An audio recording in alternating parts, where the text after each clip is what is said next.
Hey guys, it's Daryl again. I just went and did a little more shopping, and as I was headed in, this younger guy approached me, probably in his 20s. Looked like hell, long greasy hair, his clothes were all dirty. I knew what he was gonna. He's like, "Excuse me, sir, can I ask you a question?" And I already knew. You know what? I saw myself. I saw myself walking up to me, and he asked me, he started giving me this line about my mom ran out of gas money, and could you give me a little something for Christmas? And the thing is, honestly, I don't have it right now. I'm using a gift card. I didn't even bring cash with me, and I told him that. And I mean, he looked dejected and everything. And the truth is, I know a heroin addict when I see one, because I was one. I just came back out, and he was propped up against the side of the building asking other people for money. I mean, without a doubt, he's a heroin addict, and he's sick. I know that look. He's dope sick right now, and he'd probably just do about anything for $10 so he could get some more heroin. Oh man, I don't know. It makes me. I got a million feelings right now. You know what? It's crazy. That's almost a trigger for me too. There's part of me, as insane as this sounds, I'm always honest with you guys. Part of me is so thankful that that's not me anymore. That was me. That was one of my lowest points, was panhandling. And that's a line that I use too, is I'm out of money, you think you can give me a few bucks? That was, one of the lowest points. All my teeth were missing. I was a mess, right? But then there's part of me, when I just thought for a second about him being dope sick, in my mind, I was like, I bet you he's got a number. He's got a guy that he could call like that and get some dope.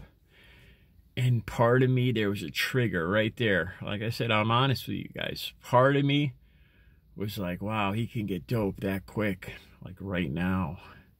And that little fucking addict voice in my head started yelling, of course, I'm not going to do it.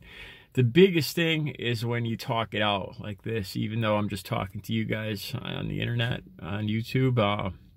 When I hear these words come out of my mouth, it makes me realize what I'm actually thinking.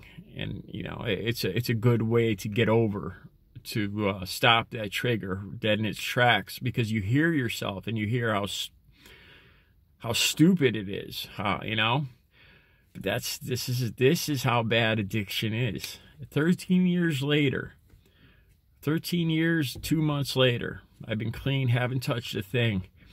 And there was just a little voice inside my head. I shuddered. I don't know what it was saying, but there was that little feeling, that urge, that little voice saying, you know what, that guy could get heroin quick. He's got a number, right? He could bet you could get it delivered in 5 minutes.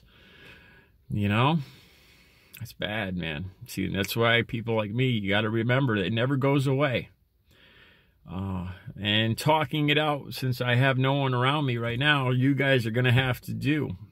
And, I say this shit out loud, and I realize, how stupid it is, how self-destructive it is. And the worst, that little voice will always be there in my head. It's very important that I remember that. Because you would think that seeing a guy like that, a guy that's sick, terrible, bum, he looked horrible. You would think that would make me feel, oh, I'm so glad. Look at me. Look where I am now. That was me. I'm so happy. And I did feel that. Without a doubt. And I didn't expect this other little voice to start yelling. Oh, I bet she's got a connection. I bet he could get dope real quick. It's a scary thing, man. It's a scary thing. I'm going in the house and I'm going to do work on some paintings. So You guys have a good day. Stay clean and sober.